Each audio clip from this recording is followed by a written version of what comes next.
Começa agora. Diário Econômico. Um oferecimento do Canal Rural. Uma análise das principais informações que impactam os mercados, A economia global e do Brasil. Apresentação Marco Caruso. Fala pessoal, bom dia. Hoje é terça, 28 de maio e este é o seu Diário Econômico. A semana começou num compasso mais lento com o feriado americano, só que hoje começa a sequência de dados de inflação com o nosso IPCA 15 referente a maio. Na verdade, o boletim Focus de ontem já foi importante nessa discussão de inflação, porque a desancoragem das expectativas da meta do BC tem empurrado o Copom a ser mais prudente na condução da Selic, certo? E foi de fato mais uma semana de revisão de IPCA para cima, de 2024 até 2026, só que sem o povo revisar a Selic. Os analistas seguem achando que o juro aqui bate 10% esse ano e vai para 9% no ano que vem e por lá fica, mesmo com a inflação mais alta. A piora das expectativas, baseada na renda fixa, tem sido até mais expressiva do que a gente tem visto no Focus.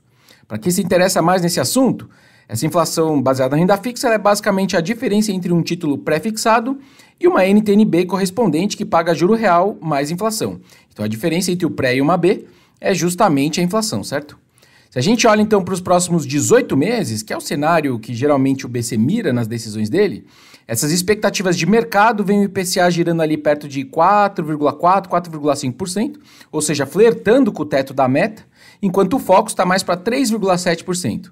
Mas enfim, o ponto é que as duas medidas sugerem para o BC que o pessoal está duvidando do compromisso dele com o centro da meta de 3%. Só que o IPCA 15, que sai daqui a pouco, às 9 horas, não deveria contar uma história tão ruim assim. Mesmo que se confirme o nosso número de 0,47% no mês, o que é mais alto do que a gente já estimou no passado, ainda assim a inflação em 12 meses cairia mais ou menos ali para pouco perto de 3,7%. Outro ponto é que esse número mais salgado no mês deve ter vindo mais por alguns eventos específicos e temporários. Teve alimentação in natura batendo entre 1,5% e 2% pelas enchentes lá no sul, e pode ter tido também pressão em passagens aéreas pelo mega show que a gente teve no Rio de Janeiro.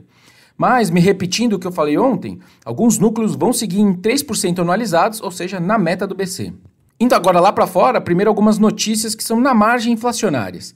Primeiro, dando números aí para aquele encarecimento do frete marítimo que eu comentei semana passada, um container de 40 pés para a costa oeste dos Estados Unidos, saindo ali da Ásia, saltou quase 15% semana passada e chegou a bater $4.900. É o quinto aumento semanal seguido e esse preço já triplicou desde o começo do ano. Outro fato foi o evento ali, o encontro da OPEP na semana que vem, ter mudado de presencial para videoconferência, que indica que já devem ter um acordo ali dentro do cartel mais amplo para manter os cortes atuais na produção de petróleo. Esses cortes têm rodado ali em torno de 2,2 milhões de barris por dia e expirariam no final de junho. Só que desde o começo do mês a commodity tem caído aí perto de 4%, 5%, mesmo com o cartel, como eu disse, já tendo reduzido a oferta global em mais ou menos uns 5%, acumulado ali desde novembro de 2022. Existe esse número mágico, de $90 por barril como o preço preferido pela maioria dos produtores, mas eles não têm conseguido segurar ele por ali.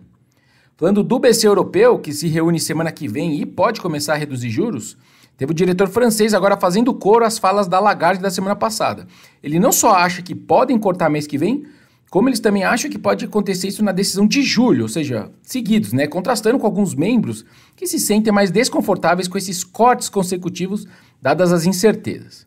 Bom, eu acho que se a gente vir uma inflação americana ok na sexta-feira e o BC europeu confirmar os cortes lá no dia 6, o cenário externo pode engatar mais uma janela positiva para risco.